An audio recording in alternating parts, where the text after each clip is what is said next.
Te voy a contar a Agustín Pedro Justo, como si lo estuvieras mirando a los ojos en una foto vieja. Prolijo, con uniforme impecable y con barro en la suela. Porque su historia no es la de un presidente más. Es la de un ingeniero con alma de artillero que aprendió a calcular distancias y después aplicó esa misma frialdad para medir personas, votos y destinos. Arranca así. La noche es húmeda. Buenos Aires respira pólvora y vergüenza. Un pibe de 11 años, demasiado chico para el odio que ya le metieron adentro, se cuela donde no debería. Un colegio militar, pasillos largos, guardias cansados. En un rincón hay armas. Muchas. No son metáforas, son fusiles reales, fríos, con olor a aceite. Y ese chico, Agustín, no las mira con miedo. Las mira con una precisión que asusta.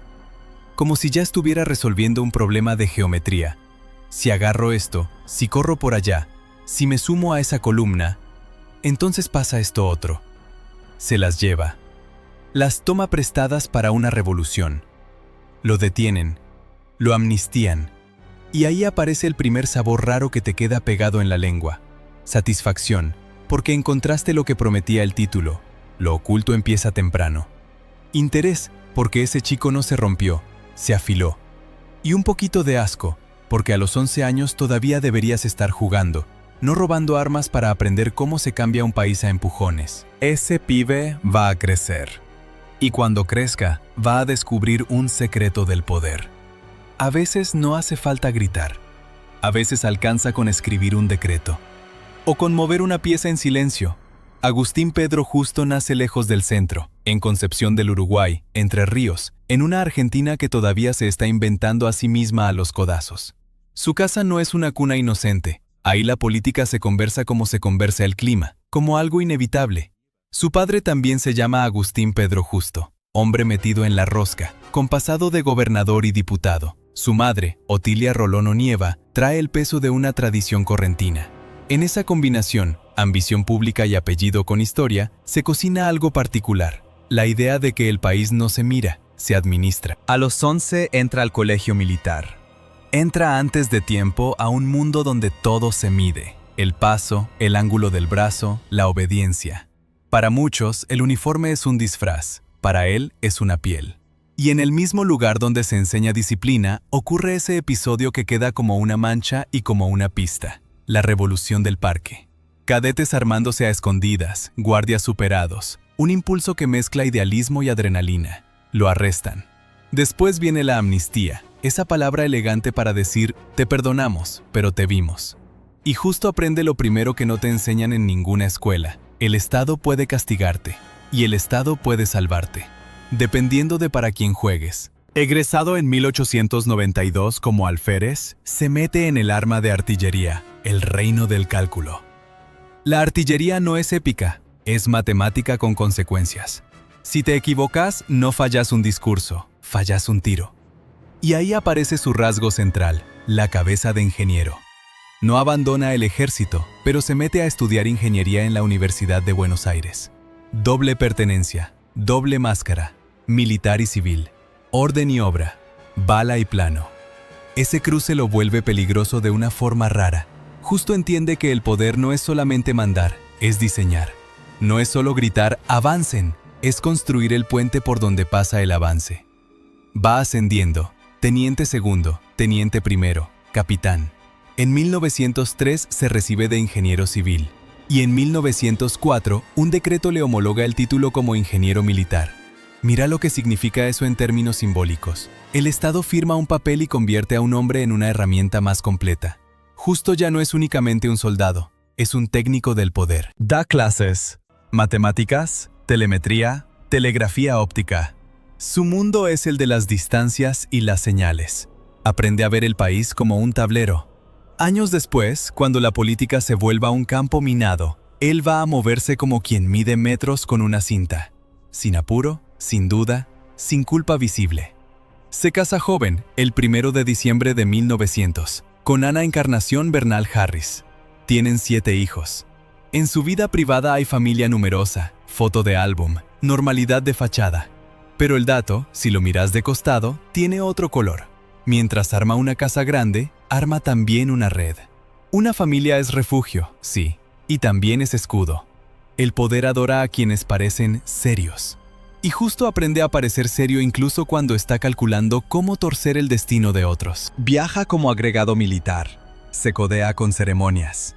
Aprende el lenguaje de los saludos, de las medallas, de la diplomacia. En Córdoba manda brigadas.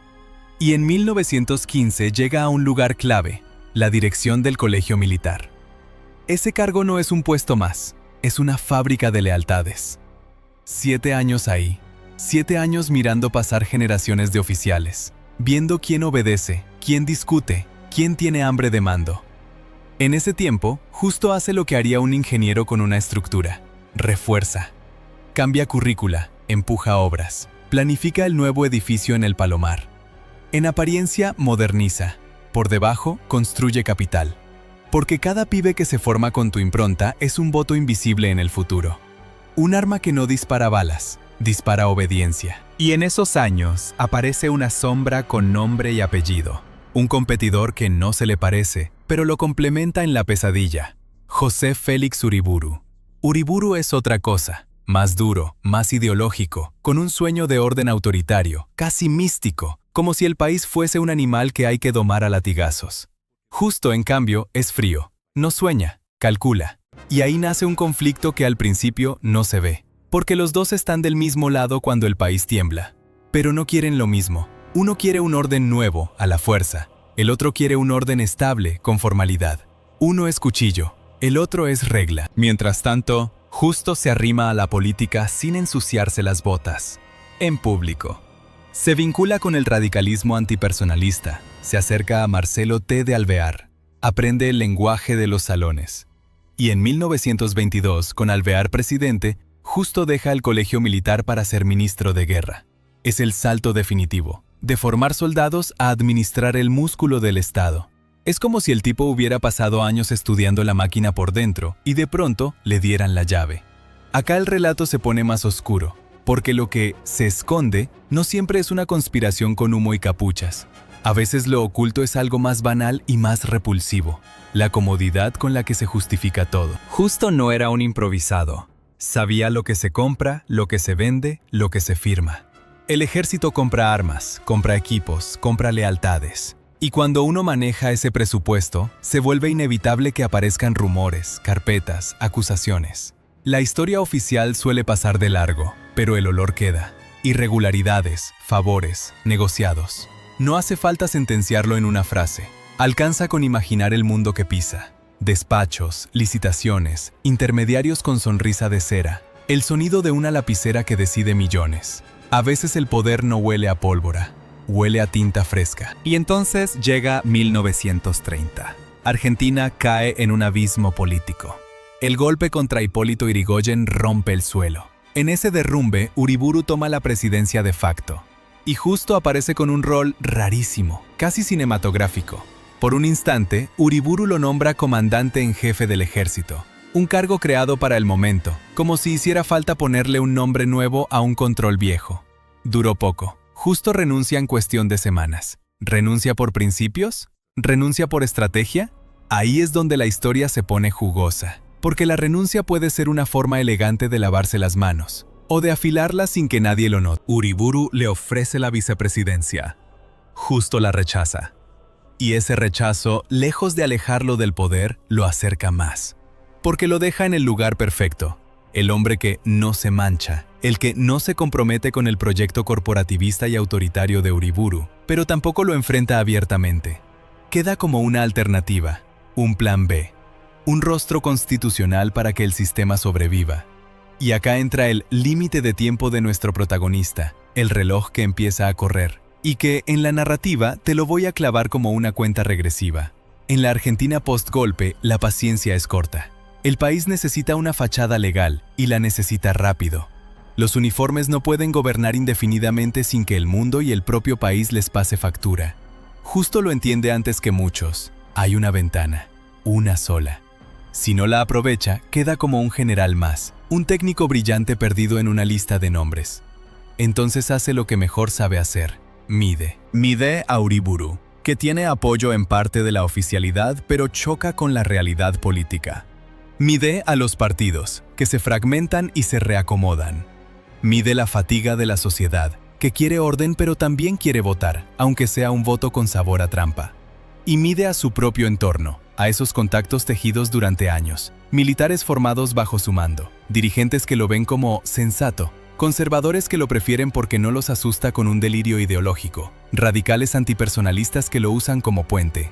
Todo se alinea como números en una pizarra.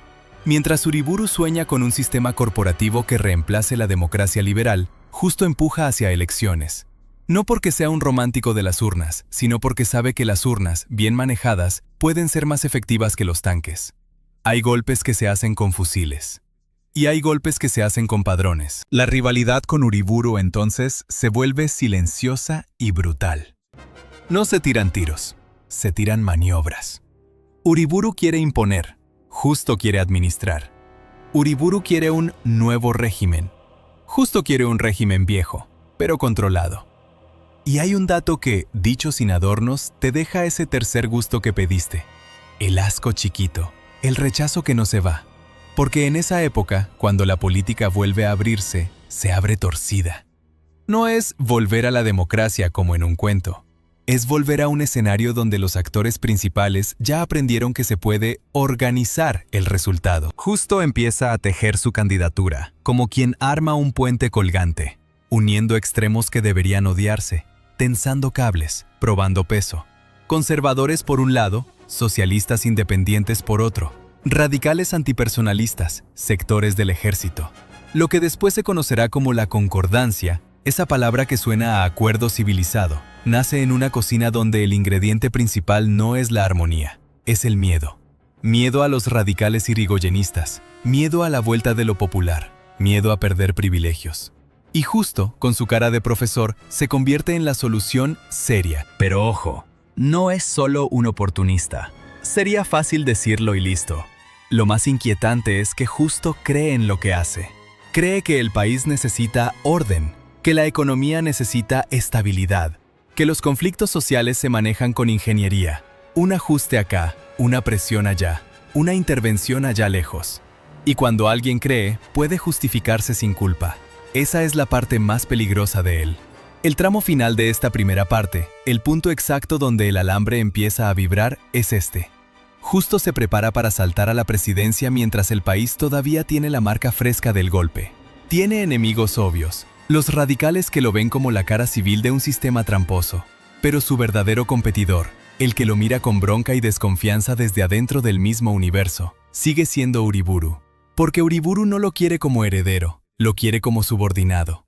Y Justo no nació para ser segundo. En privado, se cuentan escenas que no aparecen en los retratos oficiales. Reuniones donde el aire se corta, ofrecimientos honorables que suenan a trampa, sonrisas rígidas, manos que se estrechan sin calor. Y sobre todo una certeza, el que controle la transición, controla la década.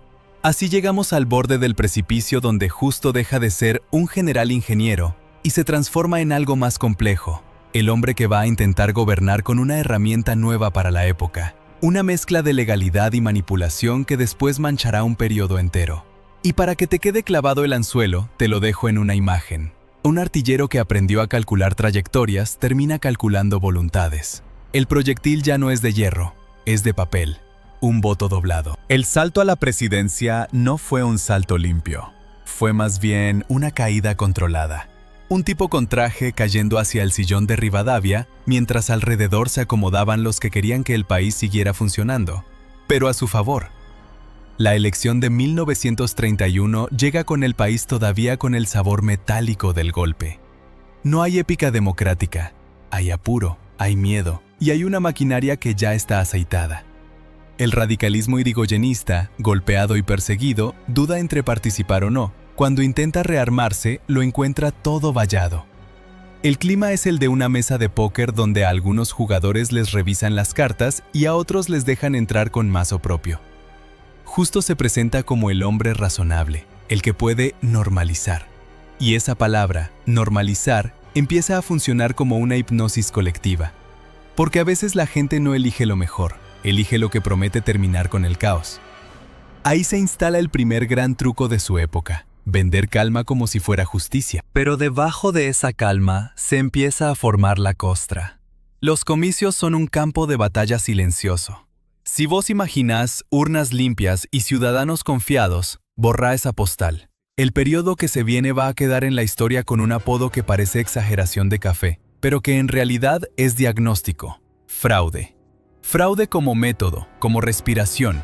Fraude como un sistema de tuberías subterráneas que alimenta lo que se ve arriba. Justo gana. Y al ganar, se vuelve presidente constitucional, en un país donde la constitución está siendo usada como maquillaje.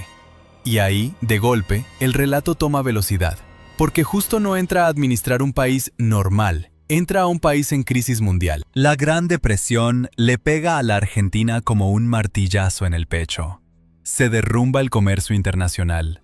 Los precios de exportación caen, la plata se escurre. Un país atado al modelo agroexportador se siente como un boxeador al que le sacaron el aire. Justo llega con su mente de ingeniero y su obsesión por el orden fiscal y la estabilidad. Y ahí aparece la primera contradicción fascinante. Un presidente surgido de un sistema sucio, intentando construir instituciones modernas para que el país funcione. Porque sí, lo suyo es más complejo que villano de bigote. La década infame es infame por su costado más repulsivo, pero también es una década donde se hicieron cambios estructurales, y ese doble filo es lo que vuelve a Justo un personaje que incomoda.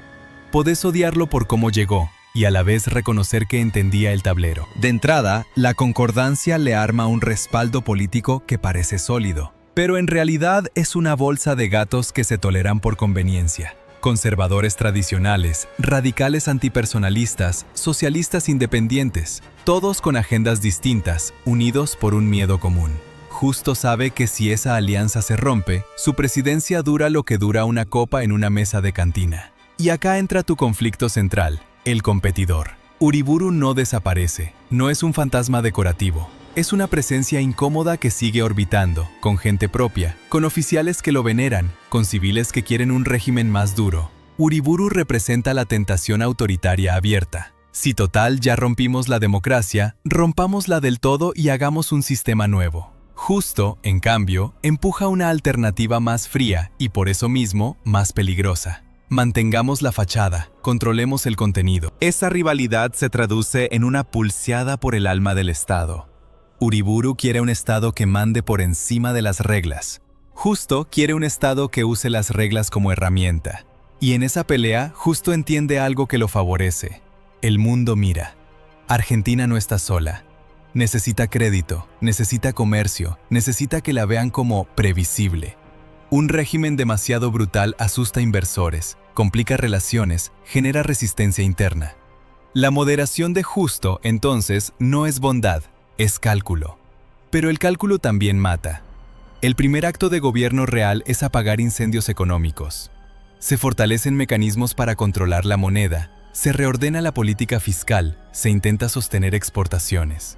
Y en ese contexto aparece uno de los episodios más discutidos y más cargados de sombras: el acuerdo con Gran Bretaña. Imagínate la escena como un cuarto con olor a tabaco, hombres con trajes pesados, papeles con cifras y cláusulas, y al fondo el sonido de un país entero sin enterarse. La Argentina depende de vender carne y granos.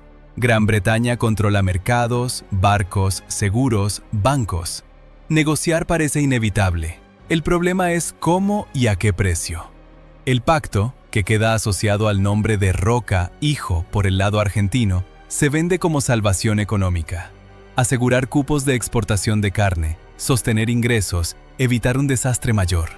Pero del otro lado, la letra chica se siente como una humillación. Privilegios para empresas británicas, consolidación de intereses externos, una dependencia que se vuelve más explícita. Y ahí aparece otra vez esa sensación de asco. No el asco moral simplón, sino el asco de ver a un país arrodillándose con sonrisa diplomática. Justo no firma por amor a Inglaterra. Firma porque necesita mantener el motor funcionando. Pero cada vez que el motor funciona con combustible prestado, alguien más decide hacia dónde vas. En paralelo, su gobierno acelera una modernización institucional que parece contradictoria con el fraude electoral. Se crea el Banco Central, la idea de un organismo que ordene el sistema financiero. Se reorganiza el vínculo entre Estado y economía. Se impulsa obra pública. Como ingeniero, Justo ama las obras, caminos, puentes, infraestructura. Una Argentina que se conecta es una Argentina que produce. Y producir, en su lógica, es calmar. Pero no nos confundamos. La obra pública también sirve para construir lealtades, para repartir contratos, para alimentar aliados. El cemento no es neutral. Y mientras tanto, el país social se mueve, se queja, se agita. Sindicatos, obreros, sectores urbanos, estudiantes, hay tensión. El gobierno necesita orden. Y Justo, que viene del mundo militar, no concibe el desorden como algo natural. Lo concibe como una falla del sistema. Si hay protesta, se corrige. La represión en esos años no siempre es con tanques en la calle. Muchas veces es más quirúrgica. Persecuciones, presiones, estados de sitio, intervenciones a provincias cuando el mapa político se vuelve incómodo. La democracia no se rompe con un golpe espectacular. Se erosiona con pequeños actos legales que te quitan aire sin que lo notes. Y Justo es maestro de esa erosión elegante. Acá entra el primer gran twist narrativo. El presidente constitucional termina pareciéndose, en método, al jefe de facto que lo precedió, pero con guantes. Uriburu quería imponer por fuerza abierta. Justo aprende que hay otra forma. Dejar que la gente crea que decide, mientras vos definís las opciones. Ese es el fraude patriótico, el fraude como mal necesario. Y esa idea, la de justificar la trampa por el bien del país, se vuelve el pecado original de su época.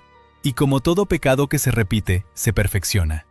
El gobierno interviene provincias para controlar elecciones. En los comicios, la manipulación se vuelve rutina. Y la oposición queda atrapada. Si participa, legitima. Si no participa, deja el campo libre. Es una trampa de ingeniería política. Un circuito cerrado donde el sistema siempre te devuelve al punto que le conviene al poder.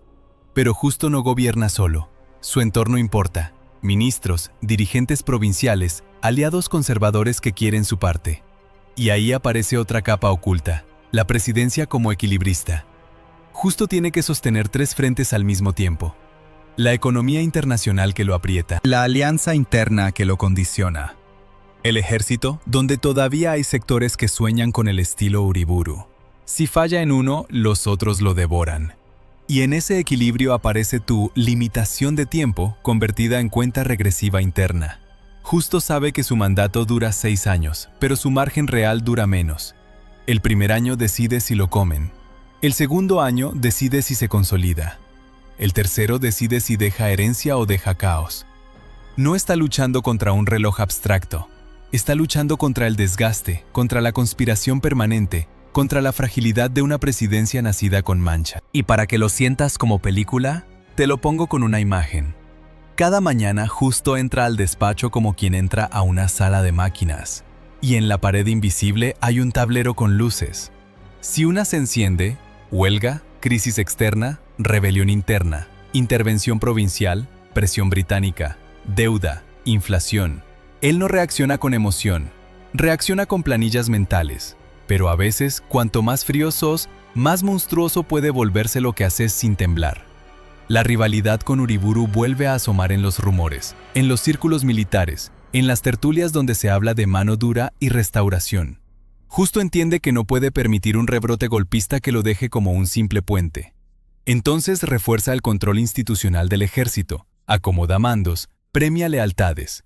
Es un ajedrez de ascensos y destinos. Y ahí viene el segundo twist.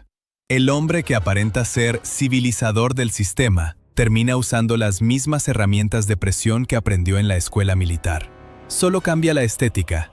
En la calle, sin embargo, el clima de época se vuelve más denso. La crítica crece. Aparecen voces que lo acusan de entregar el país. Se habla de dependencia, se habla de oligarquía, se habla de elecciones arregladas. Y Justo, lejos de achicarse, se endurece con elegancia. No grita, no insulta. Administra. Es como si hubiera decidido, desde el principio, que la historia lo juzgue por resultados, no por pureza. Y ese es el argumento más seductor y más peligroso de cualquier poder. Hice lo que había que hacer. Pero el costo humano existe.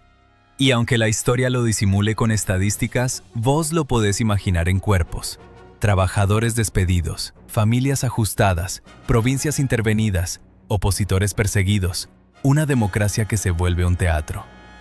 El teatro puede tener buenas luces, pero sigue siendo teatro. Y en medio de esa oscuridad, Justo se ve a sí mismo como un corrector del país. Un hombre de obras y reformas, convencido de que el desorden argentino es un problema técnico. Como si el conflicto social fuese una fórmula mal resuelta. Como si la dignidad se pudiera ajustar con un tornillo. El tramo final de esta segunda parte te lo cierro con una escena que condensa lo oculto. Una mesa larga, en algún despacho, con mapas, cifras y nombres. A un lado los intereses económicos, al otro la necesidad política. Al fondo, el fantasma de Uriburu que todavía exige más autoritarismo. Y en el centro, Justo, con su lápiz de ingeniero, trazando líneas como si fueran rutas. Pero en realidad trazando límites. ¿Hasta dónde se permite la democracia? ¿Hasta dónde se permite la protesta? ¿Hasta dónde se entrega la soberanía a cambio de estabilidad? Y justo ahí, cuando parece que ya entendiste el juego, aparece la pregunta que cambia todo, la que vamos a responder en la parte 3. ¿Cuál fue su verdadero gran logro? ¿Modernizar el Estado? ¿O inventar una forma elegante de fraude que después nadie pudo desarmar sin romper todo? Hay un momento en la vida de Agustín P. Justo en el que todo se vuelve peligrosamente claro. Él no está gobernando un país, está gobernando una tensión. Y esa tensión tiene dos caras que se odian y se necesitan: orden y legitimidad. Si se queda solo con el orden, se convierte en Uriburu con corbata. Si se queda solo con legitimidad, se le desarma la máquina y lo escupen los mismos que lo pusieron. Entonces hace lo que haría un ingeniero frente a un puente que cruje. No lo derriba, lo refuerza. Aunque la base esté podrida. La década ya tiene su ritmo: crisis mundial, dependencia comercial, fraude como hábito. Ahora, en el corazón de su presidencia, Justo busca algo más ambicioso que sobrevivir. Quiere dejar una estructura que funcione incluso cuando él se vaya. Y ahí está su verdadero talento, y también su verdadera sombra. Justo piensa en sistemas, no en gestos. Empieza por consolidar herramientas económicas que modernizan el Estado. Una economía sin instituciones financieras sólidas es un auto sin frenos. Una economía con instituciones controladas puede ser un auto con frenos, en manos de alguien que decide cuándo se pisan. Por eso, en su gobierno se termina de armar un entramado de regulación monetaria, banca, crédito y control.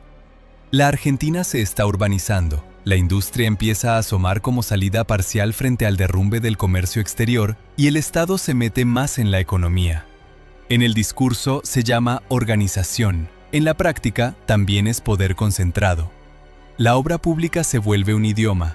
Caminos, infraestructura, conexiones, edificios. Cada obra es un mensaje. Yo construyo, yo ordeno.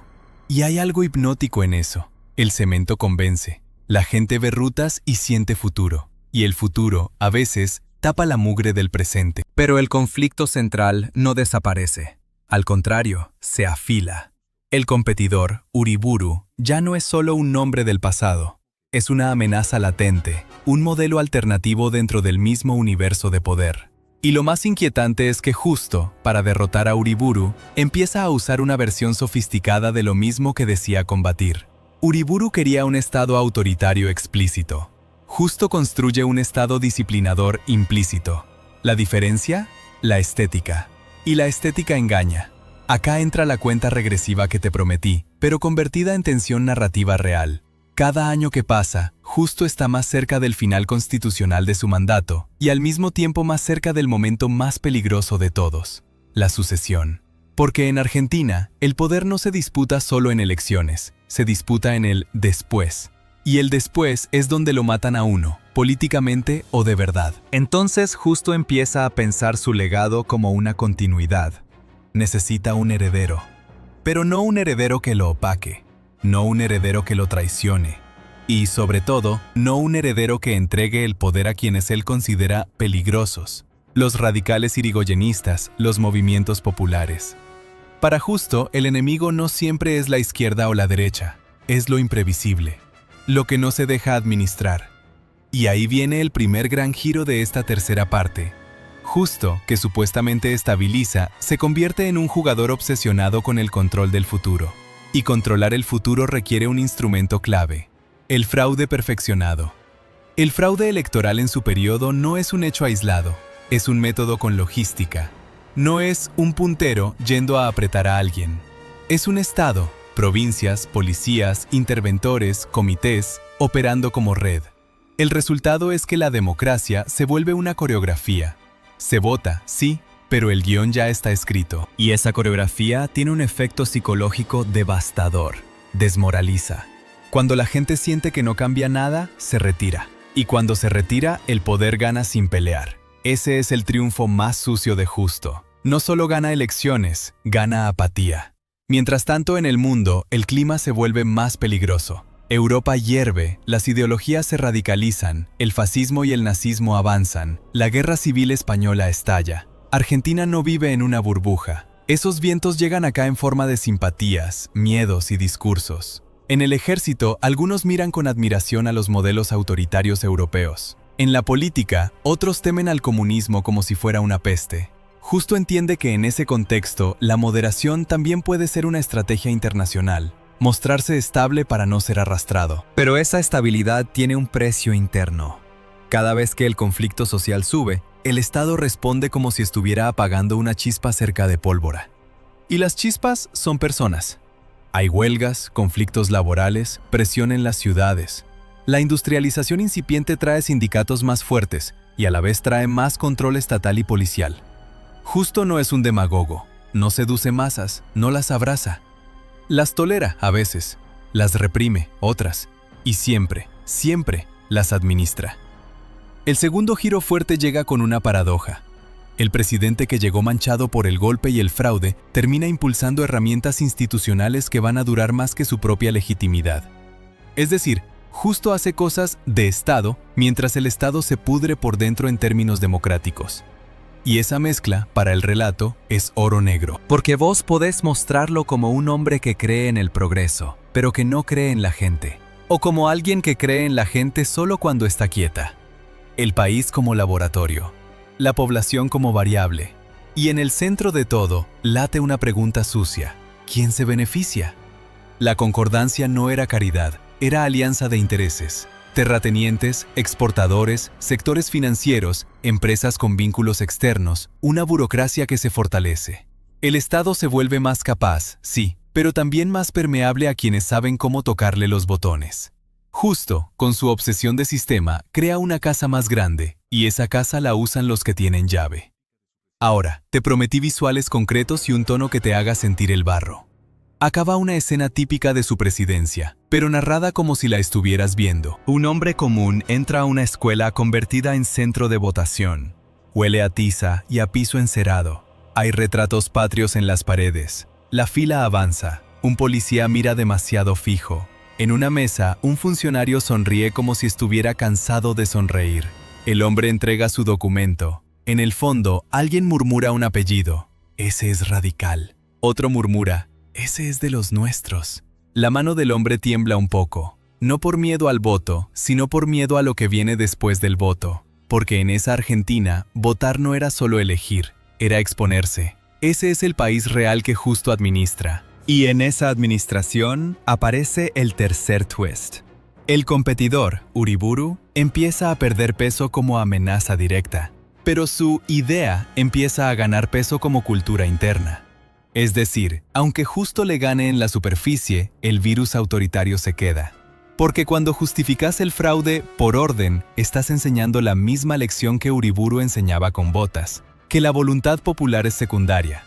Justo derrota al rival, pero le adopta el método de fondo. Y ahora viene el tramo de mayor tensión, la sucesión. El final de su mandato se acerca, y con él la pelea feroz por quién toma la posta. La política argentina en esa época no es una carrera limpia, es una jauría. Justo necesita que el próximo presidente sea alguien controlable por la concordancia y aceptable para el ejército, para el poder económico y para el mundo. Y ahí, mientras el país cree que está discutiendo propuestas, en realidad se discute otra cosa. ¿Quién va a heredar la máquina de manipulación? En esa pulseada, Justo se mueve con una mezcla de pragmatismo y ego. No quiere quedar como simple transición, quiere quedar como arquitecto. Y el arquitecto no entrega planos a cualquiera.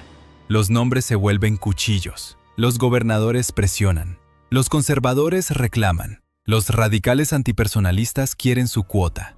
Los socialistas independientes se corren si sienten olor a podrido demasiado fuerte.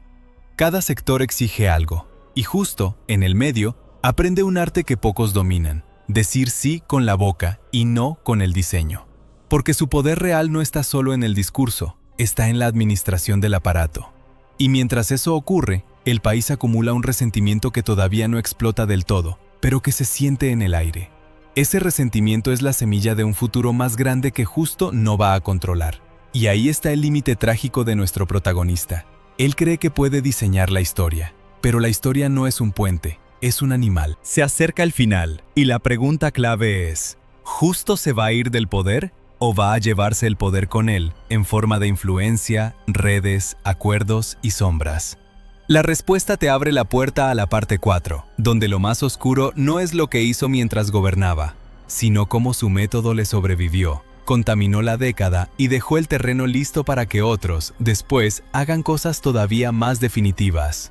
Porque el legado de Justo no es solo una obra o un banco, es una idea peligrosa, la de que se puede salvar al país engañando al país. Y eso, cuando lo pensás un segundo, da escalofríos. Cuando Agustín P. Justo deja la presidencia, no se va caminando hacia el retiro como un jubilado prolijo. Se va como se va un jugador que todavía tiene fichas escondidas en el bolsillo, sin hacer ruido, pero con la sensación de que el partido no terminó. Porque lo más peligroso de Justo no fue el tiempo en el poder, fue lo que dejó armado para después. El traspaso presidencial en 1938 es un momento que debería ser normal en una república. Un presidente termina su mandato, otro asume, el país sigue. Pero en la Argentina de la Concordancia, la normalidad es una escenografía. Detrás de la cortina, los acuerdos pesan más que los votos, y la continuidad se cocina como un plato que ya viene servido desde antes. Justo apoya y se mueve dentro de esa lógica. Su sucesor, Roberto M. Ortiz, llega con la promesa de algo que suena a herejía dentro del sistema: limpiar el fraude. Y ahí aparece un giro final que vuelve a Justo todavía más inquietante en términos narrativos. Su legado empieza a tensionarse consigo mismo. Ortiz, que viene del mismo entramado, intenta cortar el hilo. Y cortar el hilo en un sistema tramposo no es un acto moral, es un acto de guerra interna. Porque el fraude no era un vicio, era el pegamento de la alianza. Si lo sacás, la concordancia se rompe. Y si se rompe, los que vivían de ese orden pierden. Entonces el después de Justo se convierte en una escena de sombras. El expresidente ya no firma decretos, pero su red sigue viva. Sus aliados siguen ocupando lugares. Los gobernadores conservadores se defienden con uñas y dientes. Los comités se rearman. La vieja maquinaria, esa que Justo ayudó a consolidar, no se desarma con una frase. Y ahí es donde conviene mirarlo con una lupa distinta. Justo sale de la Casa Rosada, pero no sale del poder. Cambia la forma, se vuelve influencia. Ahora, vos querías lo que se esconde. Lo que se esconde después del mandato suele ser más sucio porque no tiene micrófonos. Te lo muestro con una imagen. Un despacho de madera oscura, un mate frío, un cenicero lleno, y hombres que entran y salen con papeles doblados. Nadie levanta la voz, se hablan al oído. Las decisiones se toman sin que parezcan decisiones. Esa es la política real de un expresidente con red. No manda, sugiere, no ordena, habilita. Y cuando alguien habilita, el otro cree que la idea fue suya. Justo se mueve como un veterano. Tiene contactos en el ejército, en la política, en la economía. Sabe quién debe favores.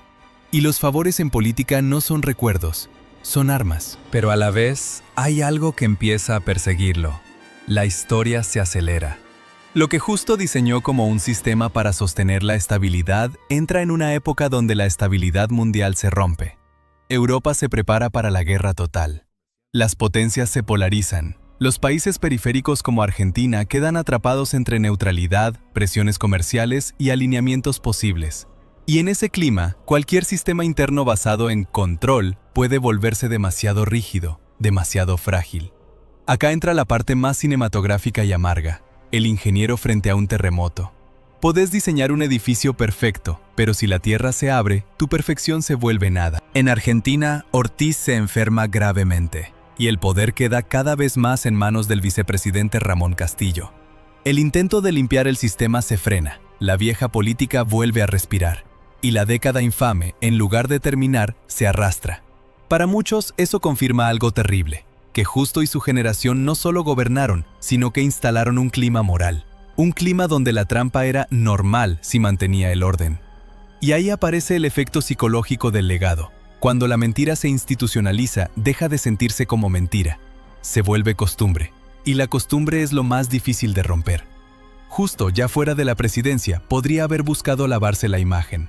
Podría haberse convertido en estadista retirado. Pero su figura queda atada a esa contradicción insoluble. Modernizador con fraude, constructor con intervención, institucionalista con guantes sucios. Ahora viene el detalle que convierte tu narrativa en tragedia con reloj. Justo no tiene décadas para ver cómo lo juzgan. Tiene poco tiempo. Su vida se acorta.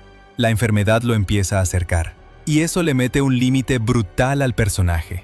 El hombre que calculó todo, que midió trayectorias, que planificó edificios, no puede planificar el propio cuerpo. Para un tipo como Justo, eso es humillante. No solo por lo humano, sino por lo simbólico.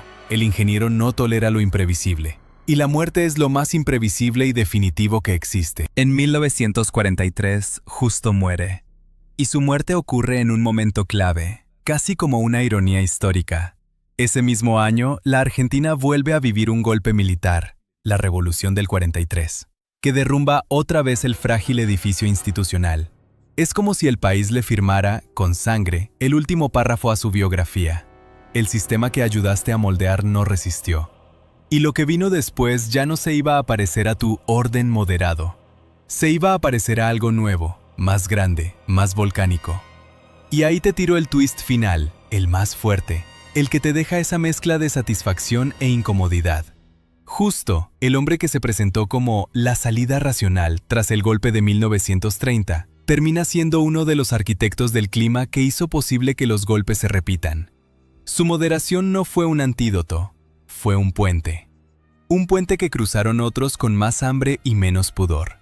Cuando la democracia se acostumbra a respirar con el pecho apretado, cualquier mano fuerte parece oxígeno. Su legado, entonces, no se mide solo en instituciones económicas o en obra pública. Se mide en un daño invisible, la desconfianza. La idea de que la política es una tramoya, que la elección es teatro, que la soberanía se negocia en salas con humo. Y sin embargo, y acá está lo que vuelve la historia más compleja, también se mide en herramientas que quedaron. Un Estado más presente en lo económico, más infraestructura, más capacidad técnica. Como si Justo hubiera dejado un cuchillo bien afilado. ¿Sirve para cocinar o para apuñalar? Depende de quién lo agarre.